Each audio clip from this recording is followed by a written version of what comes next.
It's the Unhappy Hour.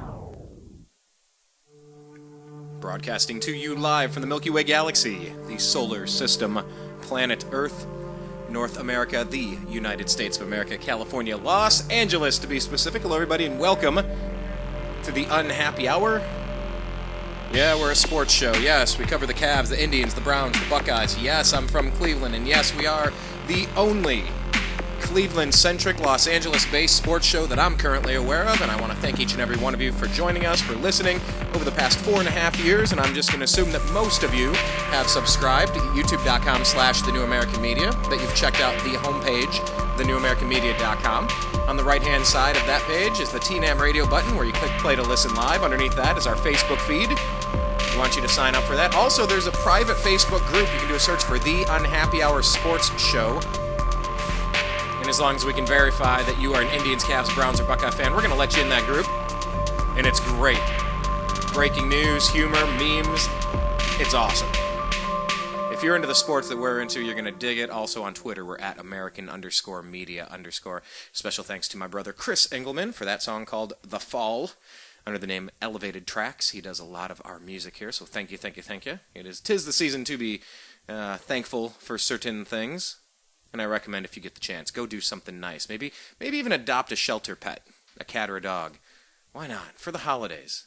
Take somebody off of death row. They really appreciate it, I'm telling you. It would be great. It's something we really care about over here, and it's something simple, something easy, something life-changing, save a life. It feels good for everybody. So anyhow, speaking of feel good, the Browns finally got a win over the 49ers, trounced them. Johnny looked pretty good. The defense looked good. The running game looked good. Where the heck has this team been all year? So we're going to bring in former NBA scout and lifelong current sports fan, current NBA consultant, Zak Baris to the program to talk about it. You know, and I suppose we're probably going to talk about the Cavs. Come on, let's get real here. Let's get real. Of course we're going to talk Cavs.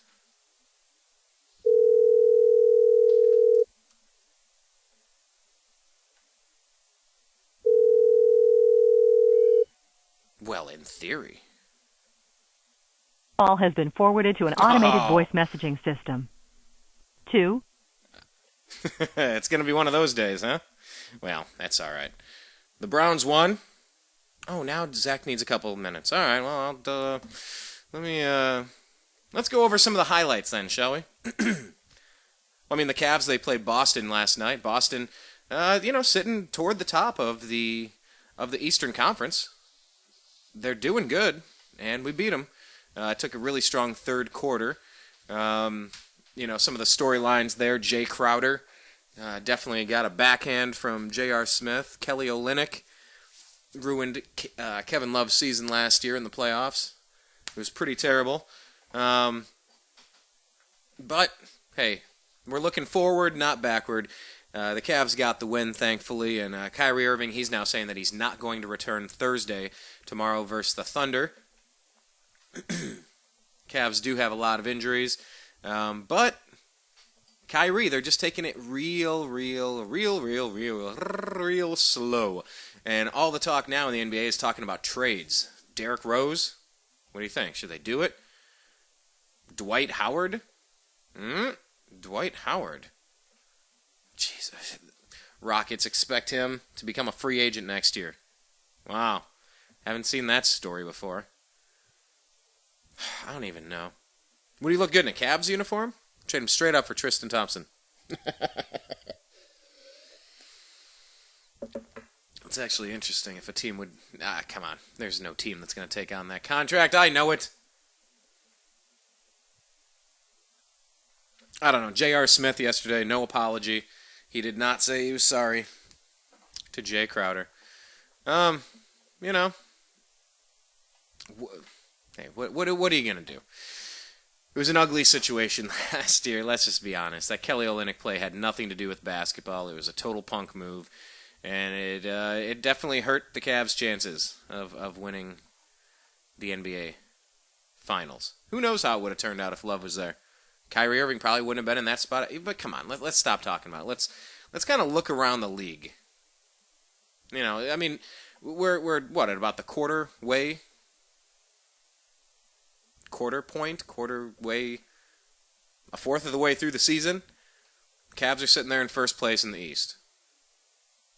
Perhaps not too shockingly enough, the Chicago Bulls sitting at number 2.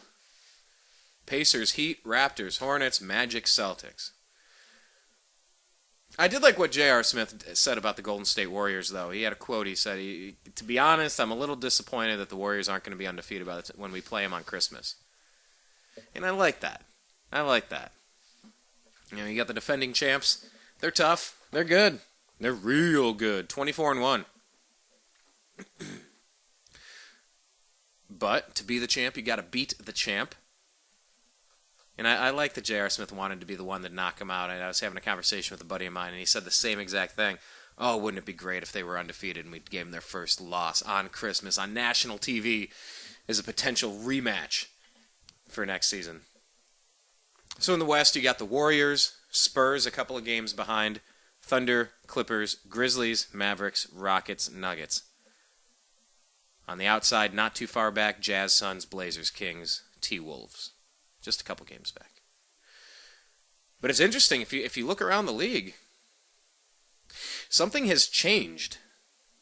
And, it's early. Plenty could tweak its way through by the end of the season. But if you look now, it used to be the Eastern Conference that always had a couple of sub-500 teams making the playoffs. But what do you have now? Rockets are 12-14. Nuggets are 11-14. That's in the West. You go to the East, you have the Pistons and Hawks, 14-12, 14-12. On the outside looking in at the Celtics, 14-11, Magic 14-11. So, if early results are an indicator of future outcomes, sometimes they are, sometimes they aren't, maybe the East did get a little better. I think a lot of people have been saying that the East has gotten better. Now, what it's really going to come down to is the top 2 or 3 teams. Let's say top 4 teams. Heat, Pacers, Bulls, Cavs. Clippers, Thunder, Spurs, Warriors. In a way, you have a little bit more pedigree on the West Coast. Maybe a little bit. Thunder haven't done anything. They haven't brought home a title. I mean, they're perennially.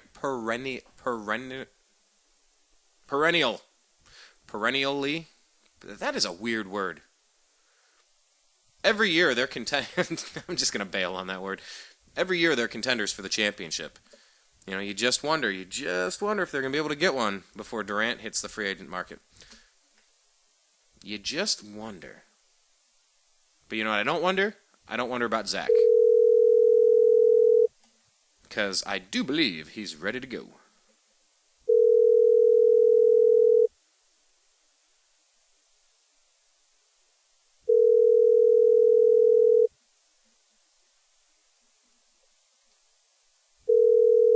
Hey, Brian, how you doing?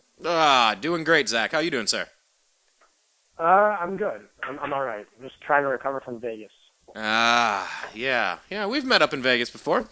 I recall. Yep. Somewhat. Yeah, it was definitely an interesting trip, to say the least. And I suppose we could leave it at that, and we can talk off air. That is such as Vegas. It is a funny story. It has to do with CNN and the Republican debate, but it is a funny No.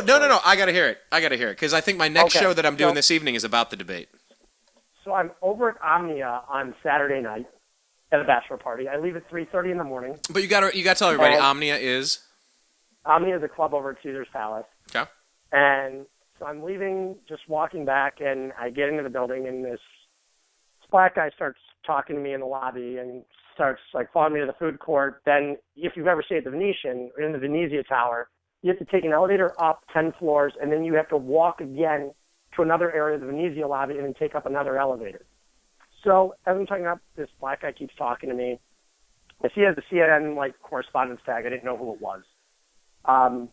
Keeps talking to me, and I'm getting a little weirded out. And then finally we get upstairs. She's like, "Hey, dude, you want to come back to my room and party?" I'm like, "I'm good, dude. I'm sorry. I'm just not into that." So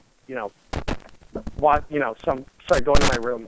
Next night, I'm in the casino Sunday night with all my friends at about 9 o'clock. And this guy comes up. He's like, "Zach, man, how you doing?" Comes up, gives me a quick hug, and I'm like, "Hey, man, how's it going?" Not really realizing who this guy was. And my friend goes, dude, do you know him? And I go, yeah, dude totally hit on me last night in the elevator and tried to ask me to come back with him. And he goes, dude, do you know who that is? And I go, I think the guy works for CNN or something. I was like, I saw you had a tag. He goes, yeah, dude, that's Don Lemon. And he goes, you know he's gay. And I was like, no shit, he's gay. Like, it was just really funny.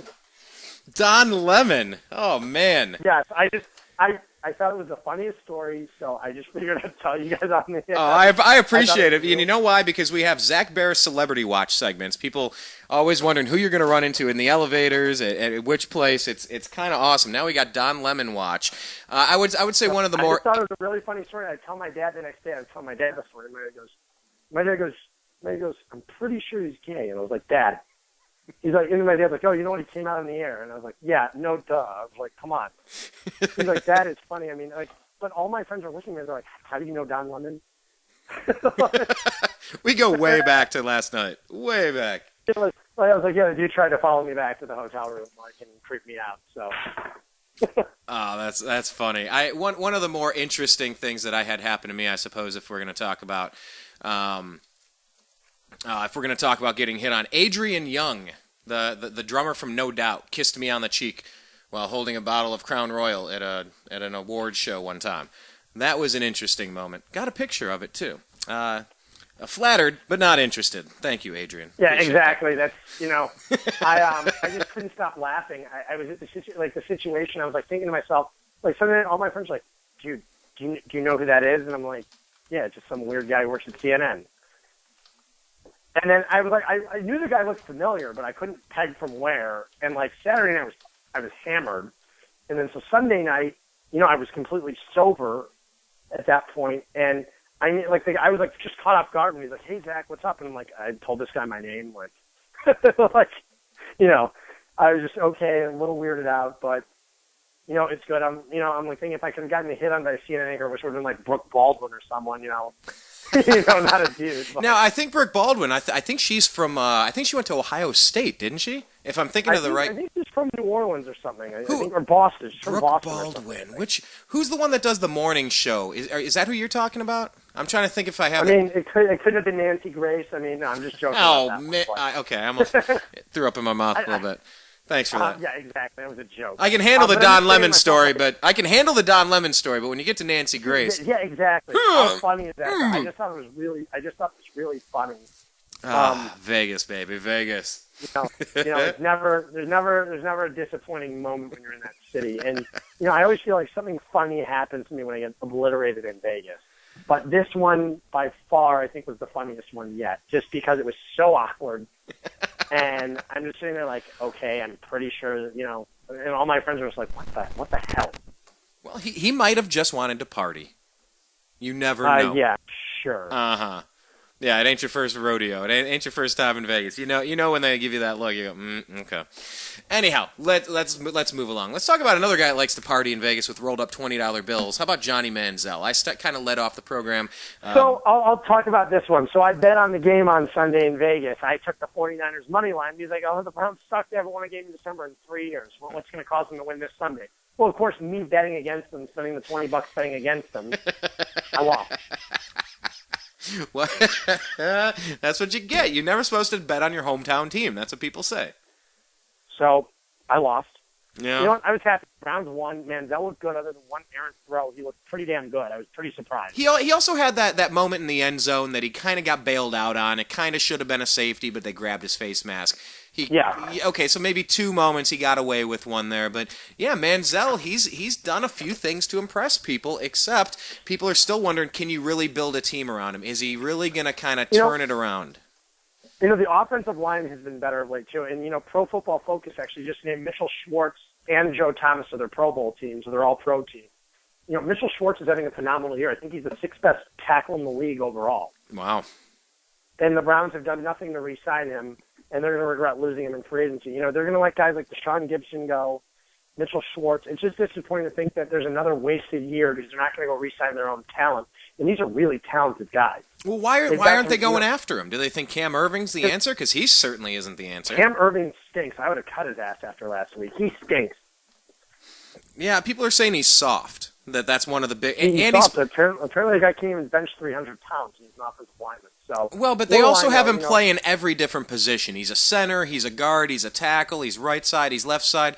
I mean, nobody can in a couple of months figure that out at an NFL level. I mean, no, obviously. And the thing is, they never, like you said, they never gave him a real position. I think he's very soft. I don't know what caused the Browns to pick him there.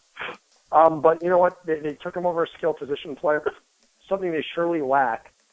And, they've paid the pressure. Their offense hasn't been that bad, though. It's their defense stunk all year. They played very well, though, on Sunday. I was very impressed. Heck yeah, although the 49ers suck, but still. Yeah. I mean, Blaine Gabbert, I've never seen a quarterback run out of bounds so many times behind the line of scrimmage without just throwing the ball away.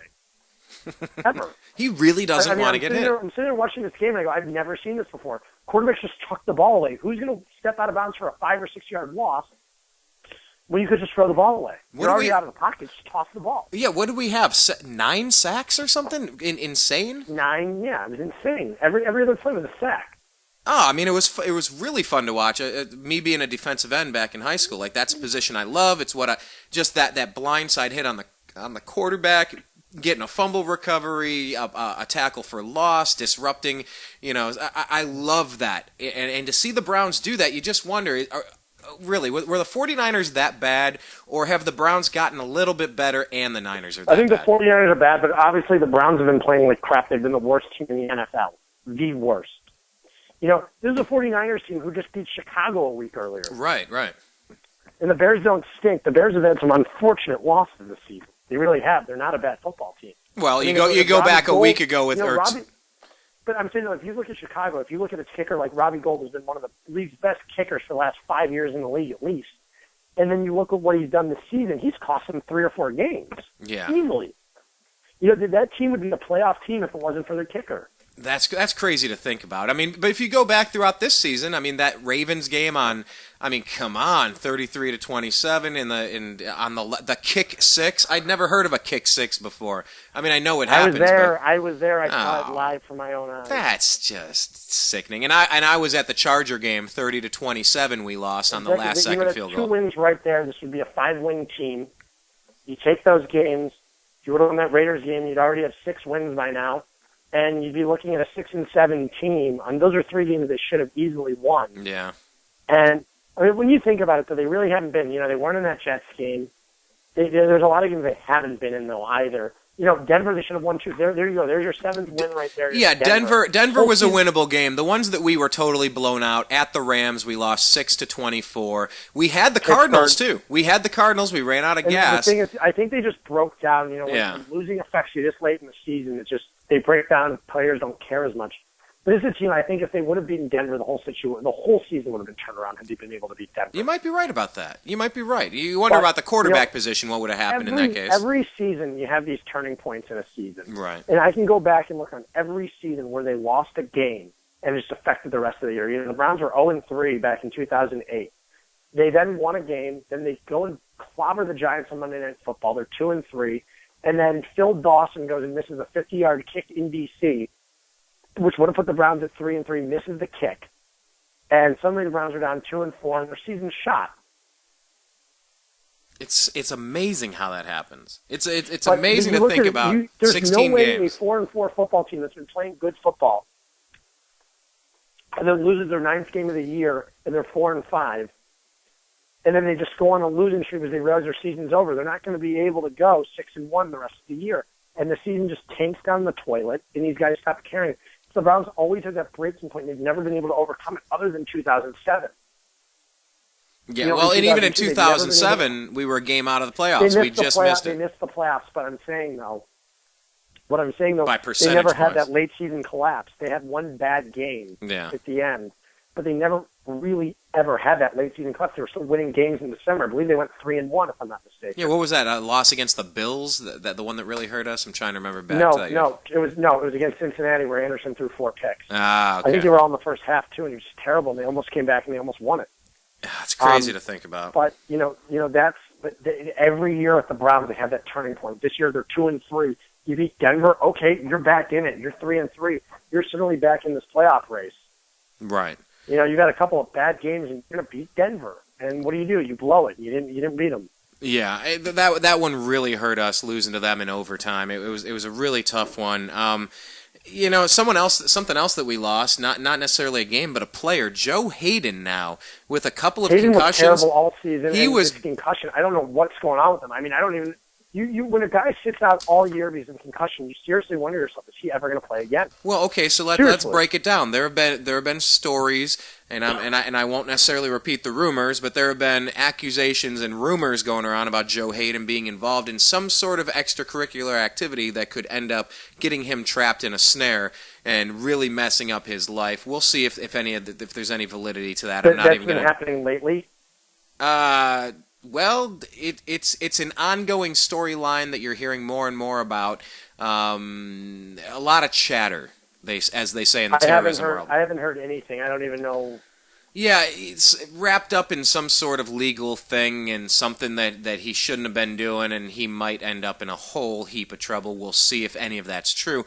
The other thing, something somebody brought out, and it was, I'm not a doctor, and I haven't examined Joe Hayden, and I'm not really sure. But I remember those stories that they did about his brother. His brother has some developmental, some sort of developmental issues. I think his brother almost drowned in a pool. That was why. Yep, and I remember watching that on ESPN, and well, I don't know if when he almost drowned, it caused a problem, but I think he might have had some issues before he almost drowned, because it was his job to always watch his little brother, and then he fell in, and then he felt responsible because he was that way anyway.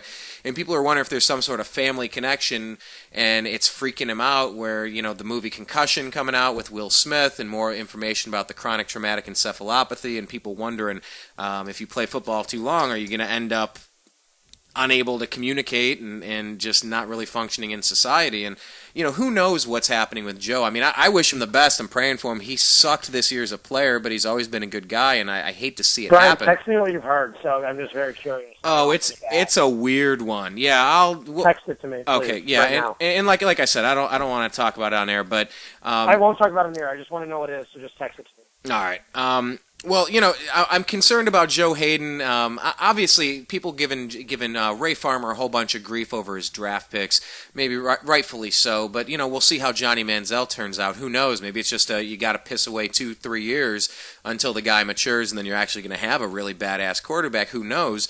But Justin Gilbert, what a complete swing and a miss on this kid. I saw him last night actually on his hoverboard in the building. You see him on his hoverboard all the time. He's on his hoverboard more than he's on the field.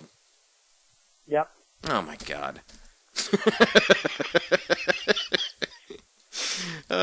Who else was on the hoverboard? Was that J.R. Smith in the finals? I'm trying to remember who I've seen. It wasn't in the finals. It was the beginning of this year, I believe. Maybe it was in the finals. I don't know. The finals wasn't that long ago. Yeah, feels like an eternity ago, and it also feels like yesterday at the same time. But hey, before we wrap up the Browns, just talk about the running game real quick. Isaiah Crowell, what is going on? Is our alternate offensive lineman, that Austin guy, is he changed things for the Browns? Do you think that the blocking schemes have changed a little bit now that they're a few more weeks removed from losing your offensive line coach? I really have no clue. I really have no clue about them. Because that was a huge running game. What was it 230 yards for the team? Something like that? Yeah. 2 touchdowns? I mean, any quarterback's going to look decent when your team's running the ball like that. Have you seen enough out of Crowell or out of Duke to say that we might have something decent at running back? I like back? Duke Johnson, a third down back for the future. I like Duke Johnson as it is. I don't think we've seen enough from Crowell this year, but he looked good the other day. Yeah, he looked really good. I hope the defense can keep things going too.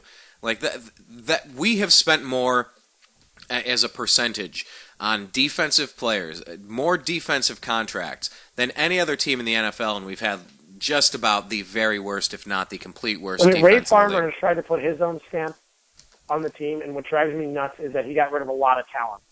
He got rid of a lot of talent. He got rid of Ataba Rubin. He got rid of guys like Jabal Sheard, Billy Wynn. I mean, it's just talent. It's just Buster Screen. So much talent. DeQuell Jackson. They didn't replace it with anything. Yeah, I mean, a lot of the replacements that they made, it was break even, if that. But now we're at the point where we got a couple games left in the year. It's going to get really tricky. Seahawks, Chiefs, and Steelers. What do you expect out of the team, and how do you expect the performance to impact what's going to happen in the offseason with Mike Pettin, with Ray Farmer, with potentially if Peyton Manning retires and the connections with the Haslam family? Could he come in as a GM? Who knows? I mean, he's going to have to offer him a ton of money. I mean, why would anybody want to come to Cleveland? To turn it around, the challenge. But I mean, the only good part about it is... You'll get a 3-year contract and work 7 months, and you'll get paid to sit on your butt. But the thing is, will you ever get another job again? That's another thing, too. Yeah, maybe. I would guess Peyton Manning would get another shot if it didn't work out. And I would guess if somebody, at least to roll the dice on someone and say, well, you've never been a GM before, but we've identified that picking your team's quarterback for the future, lining that up for a decade or more is the most important position. Do you have any experience with quarterbacks, Peyton Manning? Yeah, I think I could. Yeah. I know the position. You know what? We'll give you a shot, kid. I don't know. We'll see how it goes, but... I mean, if anybody knows quarterbacks, it's Peyton Manning. And the thing is, who would you want tutoring your young quarterback other than Peyton Manning? Seriously. Give me a break. That would be insane. Yeah, I mean, well, that's like John Elway moving into the position in the front office with the Denver Broncos. You keep talented players around. You keep talented... you move Ozzie Newsome into the front office. Like, it just makes sense. Like, someday LeBron would make a good general manager because he knows talent. Right. Yeah, well, he's been the GM for how many years? That's been the running joke for his 13-year career for the most part, that he is the GM. I will say that David Griffin, getting onto the Cavs now, David Griffin has done an incredible job piecing this team together. I know LeBron said he knows who he wants, but David Griffin has done a hell of a job. Explain that, because the Cavs, we've been battling injuries the first quarter of the season. There have been some ups and downs, although if you look at the standings, we're still in first place in the East. We're not running through undefeated like the Warriors, but we are still at first. This has not been a healthy team by any means. They haven't been healthy. Nope. They're 16-7. They're toying with people right now. I just don't think they care that much. I really don't think they do. What gives you that impression? Being a former scout and watching these teams. You see guys taking plays off, and I think they just don't care at this point. I think you're really going to see them as long as Kyrie's back. I think Kyrie will come back on Sunday against the Sixers. I didn't think it was a smart idea to bring him back against Russell Westbrook anyway on Thursday night. It's just not. It's not good for a guy's confidence. He's the last player in the league I'd want Kyrie going up against, seriously, other than Steph Curry. Because he's so explosive, cutting on a dime. Let him come back against T.J. McConnell and Nick Stauskas on Sunday. Little different. Yeah, a little better. A little better matchup, I would suppose. Yeah, seriously. Because when you come back to game speed, it's a totally different thing. I mean, I never played professionally, but I've blown out a knee and a shoulder, and just getting your motions back and lifting things and being explosive and running and stopping. It is something. Have you had a chance to see that? I think it's a Nike commercial with Kyrie Irving. It's like 4 minutes long, 5 minutes long. I haven't seen it yet. I've been so busy over the last couple of weeks. It's pretty neat. It's him in practice, and it's showing him kind of talking about his rehab and his road back, and it's him playing all the pickup games in practice and just jawing and talking to people and calling his shots and running his mouth and having fun. It's pretty cool. If you get a chance, check it out. I'm sure all you gotta do is Google Kyrie Irving Nike commercial rehab or something like that. But I have it actually on my feed. So I have it on my Twitter feed. I actually favorited it. So yeah, check that one out. It's pretty neat. It's pretty inspiring, and it's talking about Kyrie. In a nutshell. Not to ruin it for you, because there's plenty to watch in 4 or 5 minutes. But he says something that kind of stuck out for me. It was kind of along the lines where, I thought the talent was going to get me there, and I realized that I need to work even harder. And I don't know how much of that is year 1.5 of LeBron James being back around, but it was like him working out and talking about being what he thought was being in game shape and being in condition, compared to what it really takes to be in the condition needed to impact every play on offense and defense while you're out there. That's a totally different level that he wasn't at, and now he's going for it. And it was inspiring to me to say, oh, hell yeah. Because Kyrie's often been fingers pointed and people saying you're taking plays off on defense, you're a liability on defense. We saw what he did in the finals in that first game against the Golden State Warriors. He was almost the MVP with what he was doing there with the blocks and the steals. Yeah, he looked incredible. And the thing is, when Kyrie's at 100%, the Cavaliers are fantastic.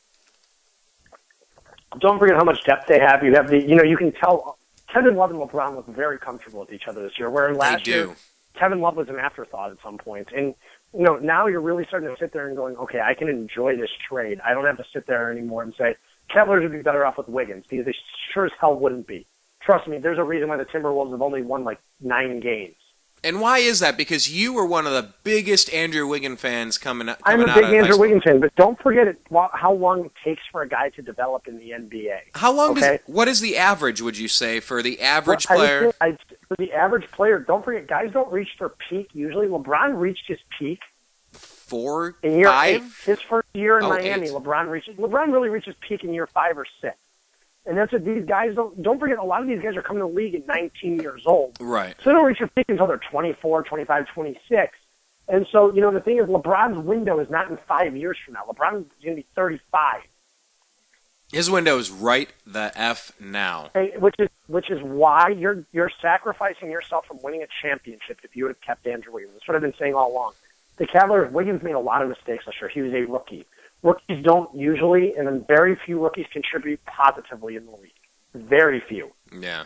You get guys, you get the rare combinations like LeBron, who was very good in his first year, but the Cavaliers still missed the playoffs LeBron's first 2 years in the league. Don't forget that. Yeah, they were pretty bad. It took a couple minutes to get their act together, for sure. Exactly my point. Andrew Wiggins will be a star in this league, most likely. Most likely, he's going to be a multi-time All-Star. He's, probably 5 to 10-time All-Star.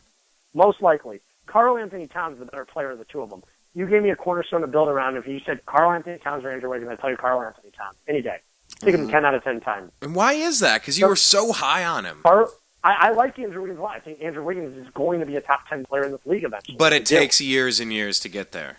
I think Karl Anthony Towns is one of those rare combinations. I think he might wind up even being better than Anthony Davis in a couple of years. Oh, well now.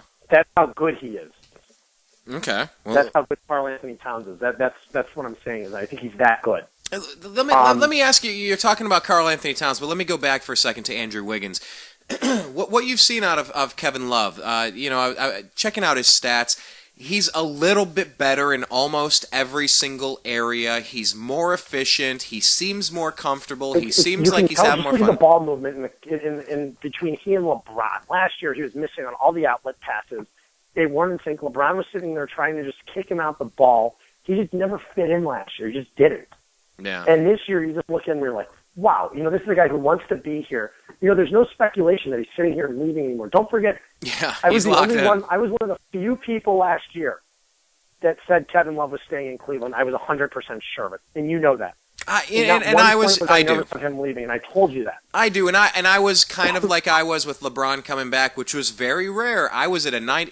Of course, you fed me a little bit of inside baseball, inside information there, but I was 95% sure LeBron was coming back, even though it was kind of felt to be a long shot at the time by a lot of people out there. But I kind of felt 95% sure that Kevin Love was coming back. Because I don't think David Griffin would have pulled the trigger on the trade unless they had that wink, wink, nudge, nudge. I'm going to stomp on your foot twice, and if you nod, then I will understand that you might want to re-sign with us. The day the Cavaliers won the lottery is the day I knew LeBron was coming back, and that I was 100% sure. And I was really 100% sure, or 99% sure, let's say, the day the Heat lost the finals. Because when you looked at that, you go, okay, their window has closed.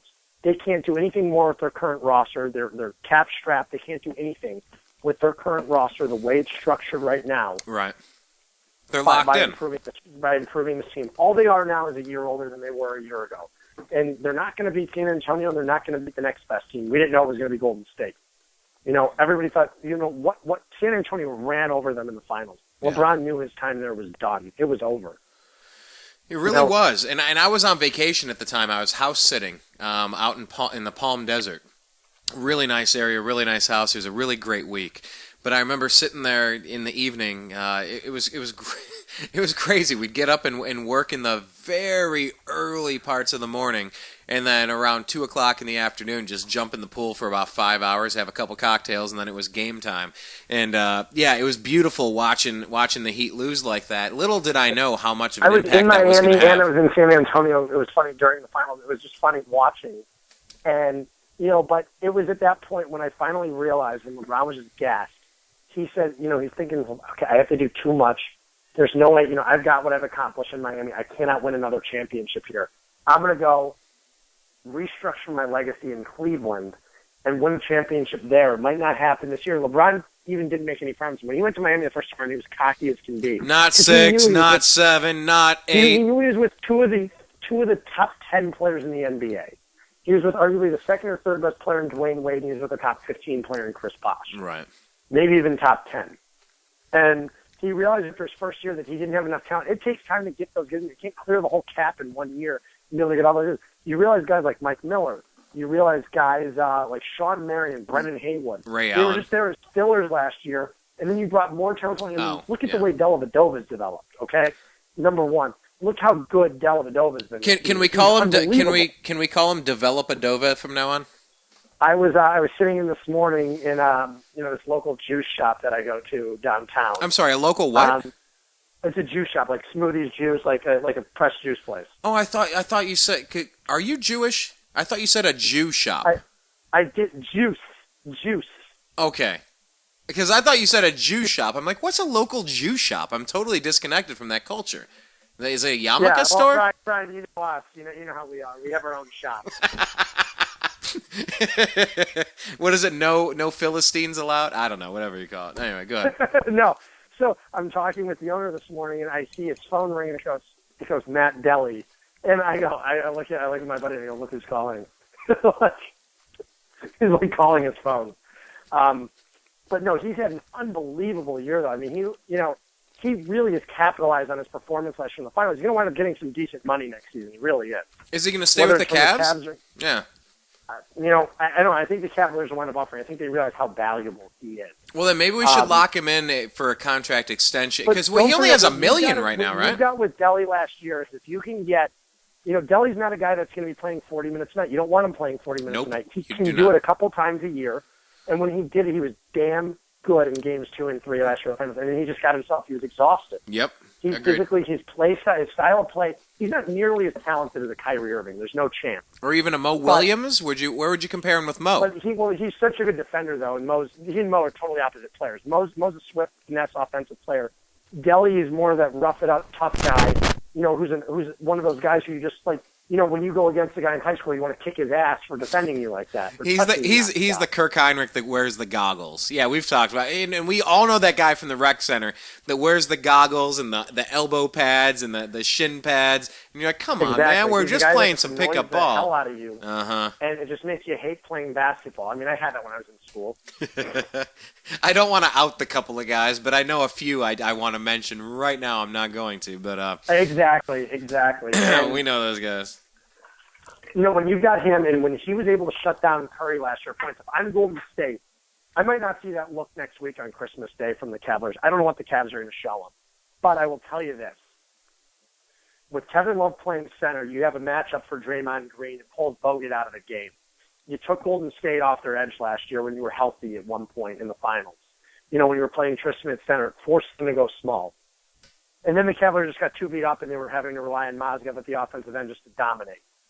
But you don't need that this year. You've got Kevin Love to play the 5. You can match them scoring-wise when you're healthy.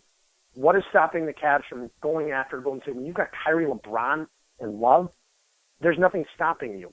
There really isn't.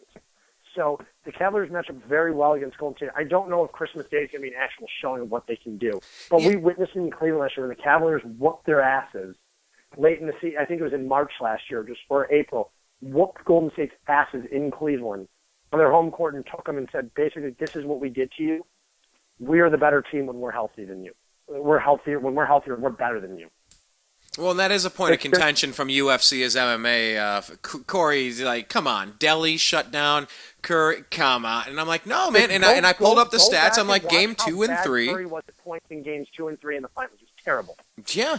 And then he got it going, I think, toward the end of 3. And then Delhi just cannot play. He's not adapted. His body is not adapted. His style of play is too difficult. But imagine if you've got Kyrie for 30 minutes that can come in there. You got Mo Williams spell him out for a couple minutes. Yep. And you've got Delhi coming in. You got a fresh Delhi coming in the fourth quarter. Who can play 9 valuable minutes in the fourth quarter, and go in and put and be able to put Delhi on Curry like you did last year. So you've got fresh legs, right? And can take care of him. I'm not saying there's no way you're ever going to completely shut down Steph Curry. You just No, don't do it. Steph is just insane. He's just like, he could close his eyes and throw it over his shoulder backward, and those are going in. But Delhi turned him into an average player at points in games 2 and 3, which is why the Cavaliers were able to win those games. Yeah.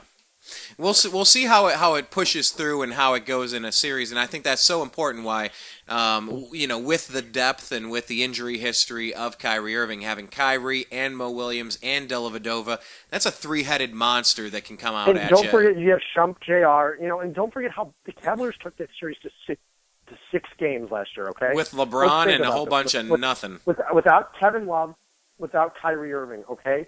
You did. Well, Shumpert hurt his shoulder very badly. Smith was awful. James Jones was awful. Mm-hmm. It was LeBron and Tristan and Mozgov. That was it. Yeah. In Delhi for 2 games. Okay? You bring back a fully healthy roster this year. You get them situated for what they need to do, and you get this team equipped to handle themselves in the finals. Suddenly you've got a nasty roster that can go and compete. And don't forget, there's no guarantee Golden State's going to the finals. San Antonio is damn good. I don't know who I picked at the beginning of the year. If I picked San Antonio or Golden State, I forgot who I picked. I'd have to go back to the record book. I'm sure UFC's MMA can remind us. San Antonio. I'm pretty sure I may have picked San Antonio. But at the beginning of the year, the first couple of games, I was regretting that pick. Oh yeah, as they were trying to work in the new guy and figuring things out, but that's how things work. It takes a little while to get your feet underneath you. But now they're rolling. They're only 3.5 games back out of a team that they've been undefeated, setting records. That's how consistently good the San Antonio Spurs are. They're sitting there under the radar, only a few games back. Exactly. The Spurs are 21-5. Something like that. They're having a great season too, and they're starting to kill teams. You're right. Golden State 24-1, but you have San Antonio 21-5. Only 3.5 games back of a team that started perhaps the hottest of any NBA team ever. That's the thing is too. I don't. Popovich rests his players too often for San Antonio. Tim Duncan did not play. Reason? Old. I love that. Old. But here's the thing: you look at the Spurs, and the first thing you say to yourself is, "Okay, well, there's no way that series isn't going 7 games." Really. What a great series that would be. Maybe the conference finals. That is going to be one of the most physical series we've ever seen. I think there are 4 elite teams in this league. I think you have Cleveland out of the East. I think you have in the West, you have Golden State, San Antonio, and look at the way OKC is playing right now. You'd put OKC right up there, and everybody else is in the second tier. You never know. OKC might miss the playoffs. It could be the Deion Waiters factor. Deion Waiters' teams never seem to make the playoffs. I don't think he could even screw up what Durant and Westbrook have going on, but we'll find out. You never know. He might injure his own guys. He was the guy that didn't come out for the anthem because of his Muslim faith, something like that, because of his Islamic practices. Well, who knows? If Trump gets in there, maybe he'll deport him. So man. It was a joke, by the way. That was a joke. He's the last person I want to see as president, really. Who do you like for president? Who are the top? Are there any that you've? Are there any you've? I got to admit, I like Rubio. I do like Rubio. Oh, you're a neocon. Okay. Yeah, I'm not a Bernie Sanders fan, although I think the SNL skits would be hilarious. But Bernie's a socialist. Oh my God! I'm telling you, Larry David is Bernie Sanders. That should win an Emmy. It is.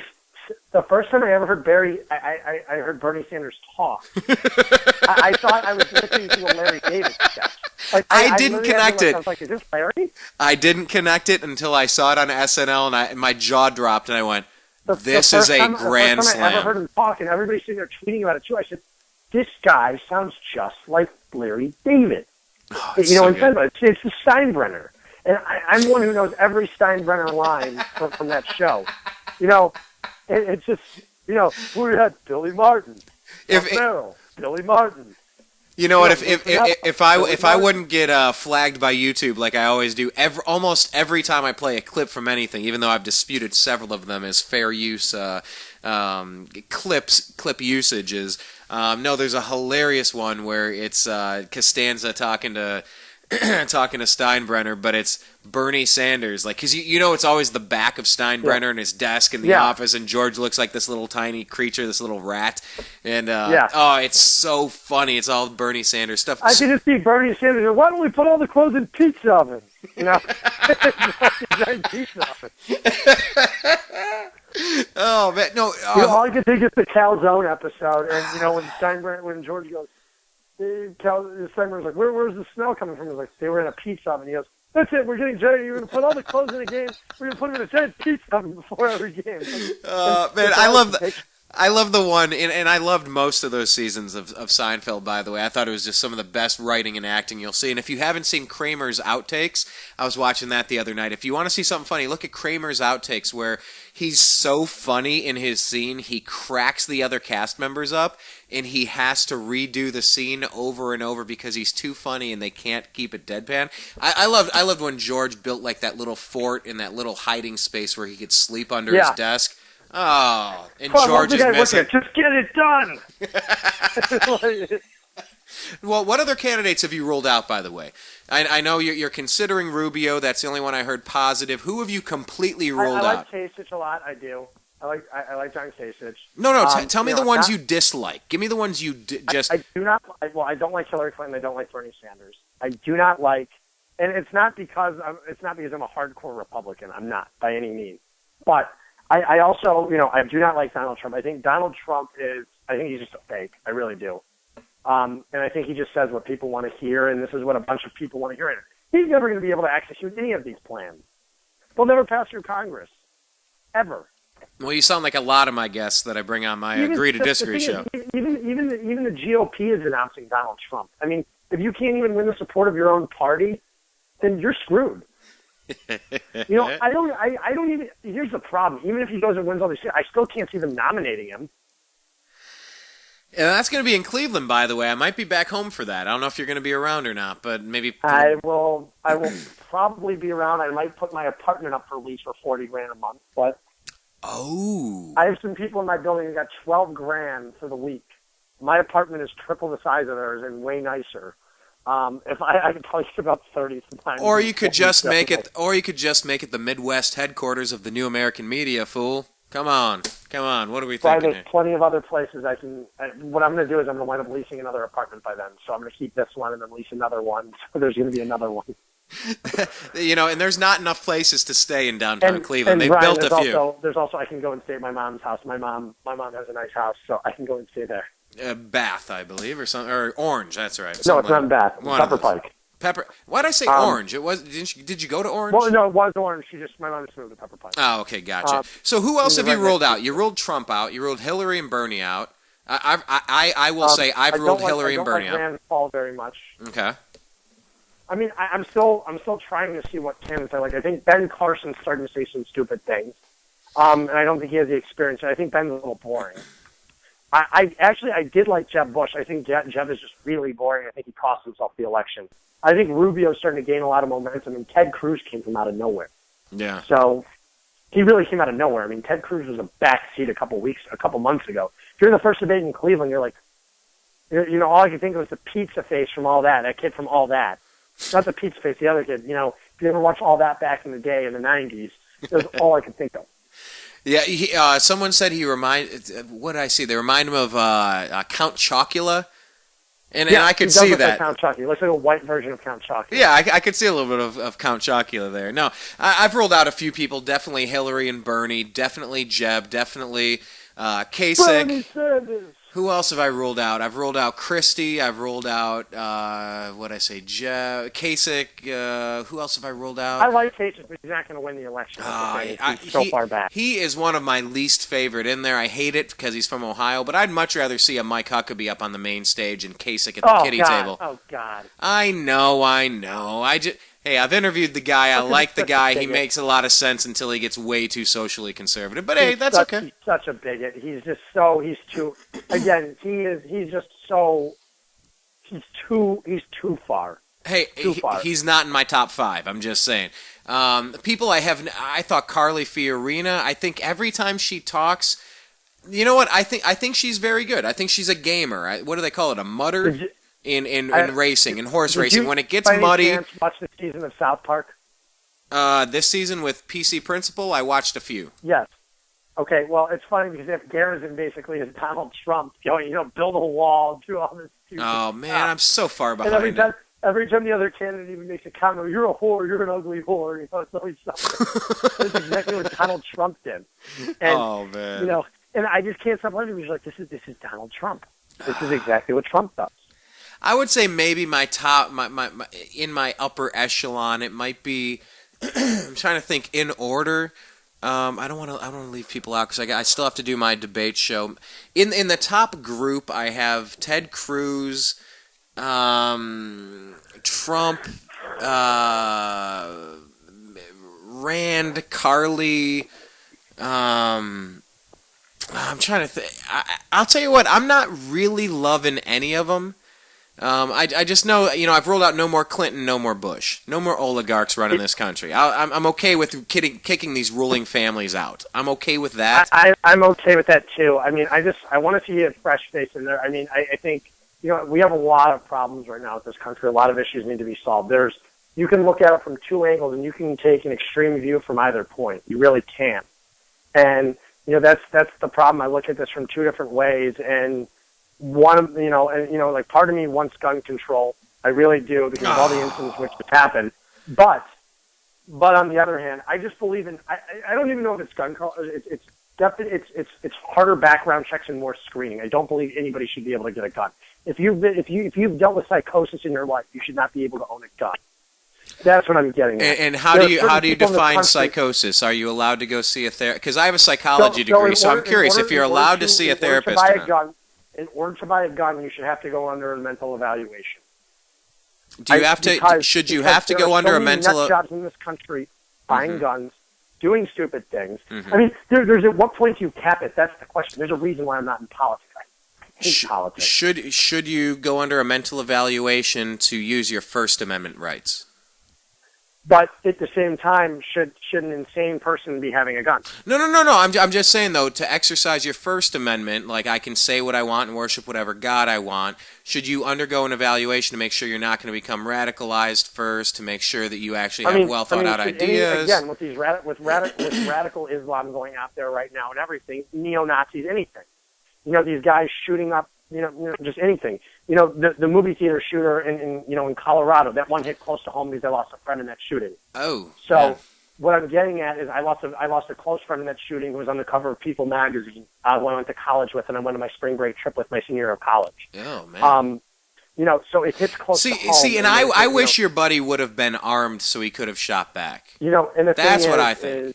And this is why it hits close to home for me, because a guy like James Holmes should have never owned a gun in the first place. The guy was psychotic. Yeah.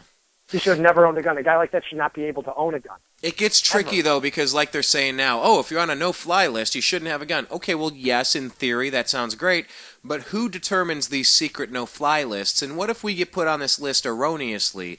Do we have to prove our Fourth Amendment rights, that we're not going to have illegal search and seizures on us? Or do we have to prove that we can earn our First Amendment? Personally, for me, I don't do anything wrong. I don't violate the law. And I get that people don't want the government invading their space and, doing what they do. I get that. For me, I'd rather be safe every day knowing that I'm safe, rather than having to be able to, to walk into Grand Central Station, having to look around and fear for my life at points of the day and going, oh, okay, that guy looks suspicious. Admit it every day. If you go to the airport, you look at your surroundings to see who's on the plane with you. You do. Everywhere I go, I'm paying attention. My head's on a swivel. Especially you live in a city like you live in LA. I mean, hey, San Bernardino. I spent a lot of time in Redlands and San Bernardino. That stuff hit real close to home. I used to go up to Big Bear. I mean, I would be in San Bernardino. Yeah. And I've been there plenty of times. I've driven through there. I've stopped there. And the thing is that I look back at it. There are some targets in the United States like Times Square, Hollywood Boulevard. I lived at Hollywood and Highland. I lived right there. You knew I did. Yeah. And at one point after I got rid of my house, I was living in an apartment down in Hollywood and Highland, literally at the corner of Hollywood and Highland, right across from the mall. Right by Kimmel's Theater? Right by Kimmel's Theater? Right across from, literally right at Yucca in Hollywood. Okay. Right there on Yucca. The address was Highland Avenue. That's where it was. It was Hollywood and Highland, right at the corner. Right across, right at the northeast corner of the street at Hollywood and Highland. the apartment building right there. There's 3 apartment buildings. There's 2 apartment buildings and a condo building right there. Right. And I lived right there. And every day, I wasn't worrying about radical Islam walking around there at the time. I wasn't. I was worried about the homeless people. Because there was a stabbing while I lived there. Yeah, you know what? My girlfriend's roommate at the time worked at the hospital where that person at Hollywood and Highland got stabbed by the madman, and he went in, and I forget if he died or not. Maybe the person did. It was something that he demanded money. There was a woman who died. There was a tourist who didn't give a homeless guy $1. Yeah, that's what it was. And my friend was in the ER that night when that person came in from the stab wound. Crazy crap can happen to us anywhere, USA. Exactly what I'm saying. At the time, radical Islam didn't even occur to me. Even it just didn't. Being on Hollywood Boulevard, it didn't. I was never worried about a person walking by with a bomb. Never even concerned me. What I was always kept my eye open though was for the homeless, because the homeless there were nuts. They were nuts in Hollywood, completely nuts. And same with downtown LA. You go down to Skid Row; it's one of the most dangerous areas of the country. But that's what worried me in LA. It never had anything to do with radical Islam. Well, and the other problem when in LA, they have that big facility, the VA over by UCLA. It was granted, 50, 100 years ago. I forget if it was after World War I or World War II. But they gave them all that property over there to use for homeless facilities, and then they've rented it out for like bowling alleys and dry cleaners, and they're doing everything but why the person granted them and it went to the courts, and they overturned it and said, hey, you have to use this exclusively to in South Park, we can go back to it. They did that whole episode about the homeless epidemic in South Park, Colorado. Yeah, so exactly. They pushed them over to back to California. Exactly. And everywhere in California, you have to worry. I can't even stress this enough. The radical Islam thing, I never even thought about living in LA. Never even occurred to me. When I would go to New York, I would think about it more in New York. It never even occurred to me in LA. With the history, it wasn't the number one problem in LA. It wasn't. I had tons of Persian friends. Not one of them even concerned me. Not one of them. Not one of them. Didn't even concern me.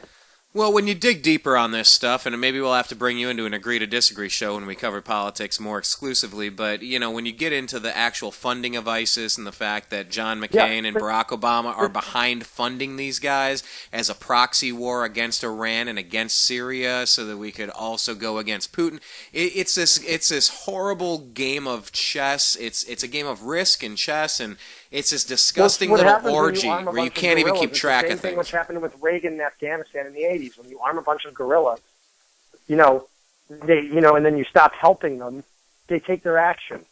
And you leave a power vacuum after you topple the dictators that you propped up 2 decades ago. Again, it's a double cross on a double cross. Now it's like ISIS is now in the face of, they've struck their fear in the United States. There's no doubt about that. I mean, even what happened in Paris a couple months ago was one of the worst things I've ever seen. And then you look at the San Bernardino incident, Obama refused to even call it terrorism at first. Oh, well, they have their own agenda there. As soon as you look at the names of the shooters, it wasn't that difficult to tell. You're like, okay, this is obviously radicalized. Like, you can tell. And I'm not sitting here being racist. I'm really not. But it just takes... Islam is not a race. It's a religion. I know. And Trump says this thing really... It just takes 2 seconds to realize it and go, okay, this is not some psychotic guy who went, who's going through psychosis or whatever, who's going and shooting up a place. This is obviously 3 radicalized people who are going and doing this. Yeah. It's sad to say it nowadays, but that's, the first thought. And if it can happen in San Bernardino, out of all places, it can happen anywhere. And that's what scares the crap out of me. Well, Good. For me being a person, I like to think the world is a safe place. But I'm at the point now where, I'm very weary of my surroundings all the time. And again, I have plenty of Muslim friends. They don't bother me at all. I'm not worried about any of them. But, it just strikes the fear in you that when you're walking in a certain area of town and you suddenly think, okay, I don't know that person. They could be a little suspicious.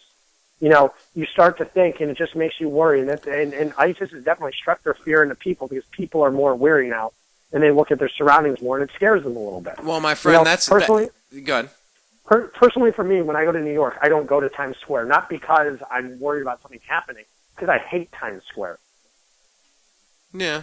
It's all commercialized. It's just very touristy. I don't like doing that. So, and I try to, it's like my sister. Every day she walks to work. All of her friends, they all walk to work. They don't take the subway to work. Very few of them do. Subways are a target. But everything's a target, and that's why, maybe moving forward, Zach, I'd love to maybe bring you on another show and talk about gun control and stuff, because as a firm believer and supporter of the Second Amendment, the Fourth Amendment, the First Amendment, the 10th Amendment, all these things are meant to protect us, and I would feel a lot more comfortable with a sidearm on my hip than I would be completely helpless anywhere. If anything ever went down, I would want a fighting chance. I'm not saying they should ban guns completely, because I think that's a bad idea. Because there's already too many guns on the streets, and people can get them on the black market. Yeah, and the bad guys already have all theirs. Well, they already have theirs. It's not going to solve anything. If you want to go out and buy a gun illegally, you can easily get one. That's the problem with the gun control. What they need to do is, I get it on, they need to make tighter laws, obviously, on assault rifles, tighter. I'm not saying you need to ban them completely, but they need tighter laws. Especially, and to even own a gun, you should have to undergo a background check and ID check. And it should take, a couple days in the process, not just be able to buy a gun on the spot, because your background comes back clean. Because you don't know what's been going on. I think you should be subject to a background check in order to make sure you're mentally competent to own a gun. Because having a gun is a responsibility. I'm saying people should be able to have guns, but under it's certain costs, at certain points, you should, if you have a criminal background, depending on how extensive it is and depending on what you've done, you should not be able to own a gun. There are certain people in this country who should not be able to have guns.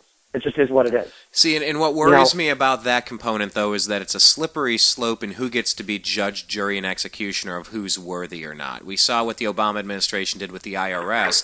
They were not allowing conservative groups to get the same protections and provisions allowed to them, to all of the left-wing organizations. They were scrutinized because of their ideology, and they were denied equal protection under the law. And I think it's a slippery slope to say other people should be in charge of who is allowed to exercise their Second Amendment rights. Personally, I think, to fix all of this, I think we just need some common sense murder reform. I think we need some murder reform laws on the books that clearly say you should not be allowed to murder, and I think more legislation against murder will prevent murders. I think that the right law has not been written. I'm being ridiculous and sarcastic, because in a way, you can put any law on the books that you want, but it comes down to people being people, and since there are enough crazies out there and we're not going to be able to fix crazy, I at least want a shot, a literal and figurative shot to defend my loved ones against crazy if, God forbid, it ever comes into my life. And I can't even argue against that. I really can't even argue against it. You make a valid point. And I'm not going to sit here and even try to debate you on it, because you make a very valid point that I agree with. But I just believe, and the thing is, again, like I said earlier, I believe that anybody who can attain a gun, who can afford one, can get one. And the problem is putting strict gun control laws. A city like Chicago, which is basically banned guns, has more shootings than any other city in the country. It's the worst. They call it Chirac. Yeah, I know. And, and the thing is, you look at that, in the wintertime it's Siberia. But it's at the point, though, where a city like Chicago, who basically has the strictest gun control laws in the country, can't even stop it. You can't stop what's already on the black market. You can only clean up the streets so much. And there's so much going around, you cannot stop it. That's why gun control, you just need to have tighter laws in order to obtain a gun. Yeah, and all the bad guys already have theirs. In this country. You cannot completely ban guns in this country, because people will always find their way with a weapon. Yeah. There's a huge black market in the street. It's the same way people obtain drugs. Drugs are banned. If people have their problem, if I wanted to go out right now and find some drugs, could I? Easily. It's not that difficult. That's why banning stuff doesn't always work. Yeah, it's a topic. I'm glad we went there today, because it's on everybody's minds, especially after you being in Vegas. I don't know if you agree with my point, but I understand. My valid argument, like you cannot completely ban guns. It's not going to do anything. When the black I agree with that. Again, it's like they ban drugs. People still get their hands on drugs. And I think the best way to handle drugs is the same way you did with alcohol. What happened with alcohol? They tried prohibation. It did not work. What did it do? It led to Al Capone and the Kennedy family. Exactly. All you did with prohibition was created organized crime. And what are you doing with the drug trade? You're creating the gangs. You're creating all the problems. The tens of thousands, if not hundreds of thousands, of dead bodies on the northern Mexico border with the southern United States. It is at all costs to sneak things through the country, get all the contraband in so that the local gangs can get theirs and fight for their turf. It's garbage. Tax it, regulate it, sell it at 7-Eleven, and people have to be responsible for their actions. It's when you ban things, you just create the black market for it. And I think we're on the same page with that one. Exactly. I feel that way too. I really do. And that's why, do I smoke weed? No, I do not. But should marijuana be legalized in some form? Yes, it should be. Because you see a lot less people in California abusing it in Colorado than they do, in other places. And, seriously, should someone go to, someone who carries a small amount of pot on them, should they be arrested for it? No. As long as you're not driving high, it's okay. Yeah. That's how I feel on it. I don't smoke marijuana. I just don't enjoy it. It's just not, I just don't. But do I think anybody who does it is a criminal? Absolutely not. People do it all the time. There's nothing wrong with carrying a small amount of weed on you, in my opinion. Nothing more than getting off work and having a couple cocktails, as long as you don't get in your car and mow over a few people. Between that and carrying, and again, it's, when you ban something, it creates organized crime in every which way. Guns are just going to be more expensive. People are going to want them more. You ever heard Chris Rock's thing about not banning guns or not regulating guns, but regulating bullets? Make each bullet $5,000 or something like that. So if there's ever a drive-by, you go, oh, man, I don't know what happened, but that mother effer must have deserved it. They put about $70,000 into that clown. When you seriously think about it, that's the smartest thing to do, is regulate bullets. Bullets are the ones that kill people. Man, they're actually talking about that with etching numbers into every shell casing and who knows? It's a complicated issue. I just know for my taste, Zach, if I'm ever in a situation, I want to always know that I have the maximum ability to defend my life against exactly. monsters. I totally respect that more than anything. I respect that, and someone should have the ability to defend their own life if anything happens, God forbid. Yeah. Well, hey, let me do this. Let's get back to this and let's bounce out of this program. All the trade rumors are heating up. I know you've seen them. By the way, thank you for that. It's a timely issue, and I know from time to time we get into this stuff. I've never discussed politics, I don't think, once on the show. Yeah, we dabbled just a little. We dabbled for maybe 2 to 5 minutes. Yeah, this was like a legit 10-15 minute chat about it for sure. But I appreciate it because part of what I'm doing here at the New American Media is I want the sports people to talk some politics. I want the political people to talk some sports. Sometimes we got to take our mind off different things for different reasons, and being Cleveland fans, oftentimes we need politics to take our mind off of sports, which is totally ass backwards, but it is what it is. In the NBA right now, everybody's talking about trades. You're hearing things about Howard, Dwight Howard, Hassan Whiteside, Butler, Caron Butler. Cousins. Yes. I'm talking the big names. Caron Butler's a loser at this point of his career. Yeah. He's not doing. I don't mean to call him a loser, but he's just not doing anything at this point of his career. And how old is he at this point? I mean, he's not a youngster. 36. Yeah. The big names that you're going to see possibly dealt, I think you're going to see Hassan Whiteside get traded. Really? You think it's going to go for Juwan Howard? Or not Juwan, Dwight Howard. Yeah. I think there's a possibility, and I'll tell you why. Miami cannot re-sign Hassan Whiteside for more than $8 million a year. They do not have his bird rights, which means they can only offer him a max of $8 million. He's going to go on the market and get a max deal wherever he goes. Who has his bird rights? How did that happen? Remind me. Because what happens is he was an unsigned free agent who hadn't hit the max yet of years played, past his rookie contract. He was just a free agent. So they signed him. So Miami does not have his bird rights. Wow. Okay. That's a weird little quirk there. So Miami does not have his bird rights. So remember that. So in fact, they can only sign him for a max of $8 million next year. They cannot go, unless he accepts the veteran minimum and signs a 1-year contract. He's not going to do that. He's going to take all the money up front. There's no way he's that stupid. Right. So basically what they're going to have to do is Miami's going to have to trade him for another piece, whether it's DeMarcus Cousins in a trade and they give up, whether they give up Justice Winslow with Hassan Whiteside. Ooh, would they do that too? Picks. Really? They'll wind up with DeMarcus Cousins. I still don't know. DeMarcus Cousins would make them their front court would be phenomenal. Yeah. But would Miami still be better than the Cavs? Probably not.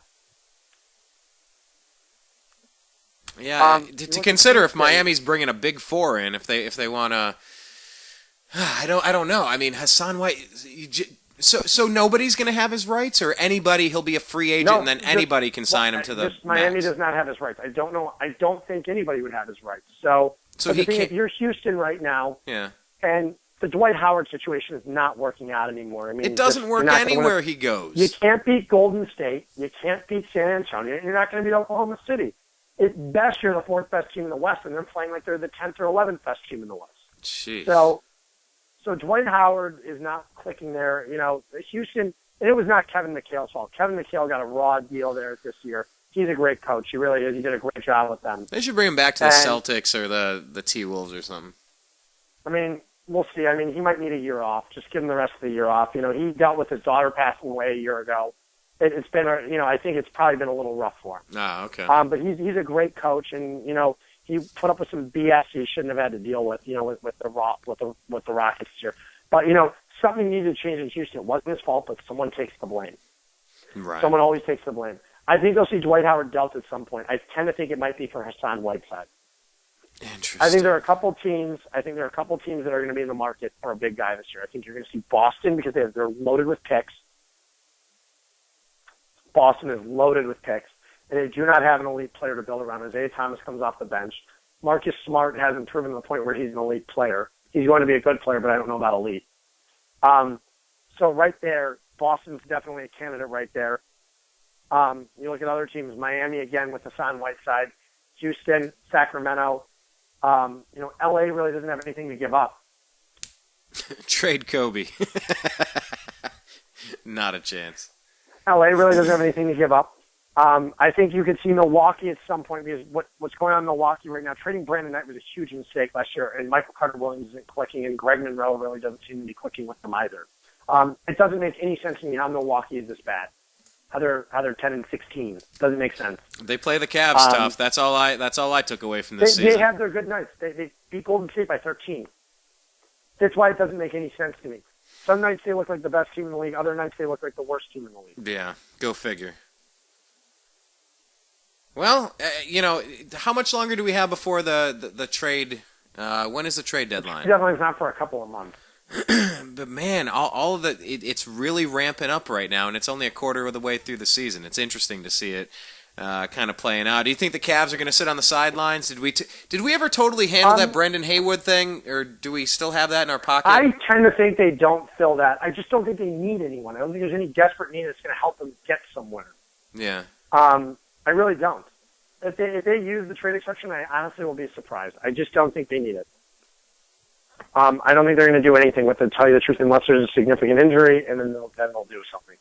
But I just tend to think they're going to sit on it and not use it, and I think it's rightfully so. I think you added your pieces during the off season, which you needed to improve this basketball team.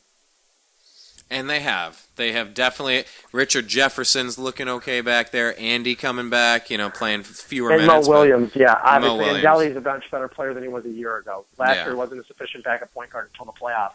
This year, he's actually become, he's become a good player. He really has. Right. So I think you're gonna also see the Chicago Bulls in the trade market, because here's the problem with the Bulls.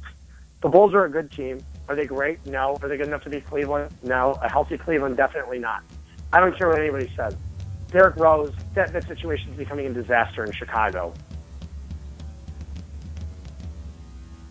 A disaster, and how do they remedy? He's virtually untradeable because of his contract. Right. The guy's an idiot. He's an idiot. Chicago has some good pieces, but is Chicago great by any means? No. Should they explore trading a Joakim Noah and a Taj Gibson and another piece, for a DeMarcus Cousins if they can get him? Of course. Of course. Because if you've got a core of Jimmy Butler, Pau Gasol, and DeMarcus Cousins, that's much better. It's still not LeBron, Kyrie, and Love. It's not. Right. But you're giving yourself more of a chance than you would have. If Joakim is a shell of his former self, I said that last year. He just isn't what he once was. He's getting older and he has bad knees. He's not even that old. He just has bad knees at this point. It happens to guys in the league, especially centers. Yeah, players wear out. Big boys wear out, man. Especially a guy who plays as hard as Joakim Noah. He's a lot like Anderson Varejao. He was a more skilled defensive player than Varejao. He got a defensive player of the year. He's a hell of a player at one point. He never really developed offensively, but you didn't need him to. All you needed was those 5-6 points a game he was going to give you and a couple dunks. Right. But now he's a serious liability, and he was last year in the playoffs. We're witnessing a serious liability on the offensive end where at the point he's just a negative contributor and beyond negative. They were just letting him take jump shots. They were putting him on the line. He couldn't make anything. I'm not losing any sleep over it. Being the Bulls being one of the major factors to come out of the East. I'm not losing any sleep over that fact. But yeah, the writing's on the wall. If you're the Cavs, are you sitting there worried about Atlanta? No. Atlanta's not even in the playoffs if they start today. Go figure. Are you seriously worried about Atlanta, Miami, any of these teams? The Pacers, I'm not concerned about anyone. I don't think anybody can match the talent in the starting lineup the Cavs have, nor I think Miami is the closest team to being able to match talent in the starting lineup. But then when you get down to the bench, the Cavaliers just annihilate their bench. Yeah, and when Dwayne Wade has to play as many minutes in the playoffs, at some point he's going to break down, and you go to the bench, and there's not enough on the shelf right there. I think you're right. We witnessed that when the Cavaliers at the beginning of the season just blew away Miami in the first couple games of the season. Blew them away. Yeah. And when we went down to Miami, they obviously got beat pretty bad. But, there was no LeBron. The Cavaliers were playing like crap for a week. But I think the Cavaliers would easily beat Miami in 4 or 5 games. Well, I don't see any team in the East really giving the Cavaliers much of a fight, winning more than a game. Well, I tell you what, I'm going to agree with that, and I certainly hope you're right. And we'll see how it all plays out coming up soon. We got that Christmas game. I was pretty right last year. I was right, throughout the playoffs last year. I think I'll be right again. I'm not too worried about it. I just, who's going to give the Cavaliers a run for the money? Toronto? Yeah. I just don't see it in the East. I think the East is so much better than they were a year ago. I led the show off before you came in that there's a couple teams at the playoffs started today in the West under 500, and you see a few above 500 teams in the East that aren't even going to make it if it happened today. So that's the deal. There are 3 elite teams in the West. There's 1 elite team in the East. There are 4 elite teams in the NBA. Right, and that's what you talk about when you get to the finals is the elite teams, not the middle of the road teams. What if Golden State has to go against Oklahoma City in the semifinals? Because Oklahoma City, let's just say Oklahoma City is the 4 seed. Let's just say they'll probably be the 3, but let's just say they're the 4. And Golden State has to go against them in round 2. They'll beat them. And then they've got to go against San Antonio in round, in the conference finals. That is not easy. No. It's going to be a gauntlet getting out of the West. And hopefully they beat up on each other and wear them out. So, hey, man, I'll tell you what. We got to run right now, but we're going to get a great game on Christmas. Of course, tomorrow with the Thunder. Hopefully that's going to be a good one for the Cavs. And hopefully now they're going to kind of get their wheels about them, get Kyrie Irving back in, and we'll see what this team is really made of as they see how they stack up against the West. So, Zach, I'll tell you what, man. Brian, for having me thank you on for again. I appreciate being on the man. Tonight's show was a really good one. It's been overdue. I know we text back and forth trying to figure out the right times to do it. And I'll say this. Now that basketball's actually back, I enjoy being on the air. I'm back into the season. During the off season, it was just so, it was just okay. Not much is going on. Nothing's really predictable. Now that we're in the season again, I am fully back in the basketball mode. I'm enjoying it again. I'm having fun. Same here. This is what I love. I really love this time of year, and it's great to see some good college basketball going on too. And again, I really love being on the show. I love doing the show again. And for a while before the season started, things were boring. But now that the season's going here, you're seeing a lot of drama between teams, especially Sacramento, Houston, all these teams. What's going to pan out? This is the year I think you're going to see some massive trades, and I think it's going to be a really fun and exciting year to watch this. Man, I sure hope so. I hope this is the year LeBron brings home that title to Cleveland. I've been waiting my whole life for one, just one. Hopefully this is going to be the year. And, hey, I think we're going to find out a lot about the Cleveland Browns. To switch gears back over there, I think we're going to find out a lot about them with Johnny Manziel, with Ray Farmer, with Mike Patton, with Jimmy Haslam, with the whole crew. Josh Gordon. Yo, man, Josh Gordon coming back next year. Let's imagine that. I'm add a couple draft picks. We'll see how it goes. But, Zach, thanks for your time, man. We can't wait this much time in between shows again, but we'll do this again soon. Thank you so much. We'll talk with you again soon. And for everybody out there in the TNAM radio network, I appreciate you. I love you. We'll talk again soon. Merry Christmas. Happy holidays, y'all. Peace. And this is John B. Wells reminding you that not only is Brian Engelman a cool guy, and not only is the newamericanmedia.com a very cool platform, but here's a cool idea for you, too. Are you alone? Not really. Do you like dogs? Do you like cats? You do. Of course you do. Everybody does. One or the other, maybe even both. You know, there are a lot of dogs and cats that are at shelters right now, and if somebody doesn't take them home, they're going to wind up euthanized. That's a nice way of saying they're going to be killed, because there's simply not enough room. I guarantee it, the best dogs and the best cats, the best pets, come from shelters. There's something about dogs and cats. They know. They know where they are. You walk through one of them, and certainly at least one is going to look at you and go, I wish you'd take me home. I'm in hell. Please take me out of here. It'll be the best thing that you ever did for your soul. You'll feel good about it. And not only that, but you have a friend for life. Doesn't matter if you got money, you don't have money. Well, it doesn't make any difference to a dog or cat. All they need is the sound of your voice and maybe even the stroke of your hand, and they're fine. Maybe a little food every once in a while. The sweetest sound that those pets ever hear is your voice. Think it over and adopt a cat or a dog from a local shelter today. I'm telling you, you'll be glad you did.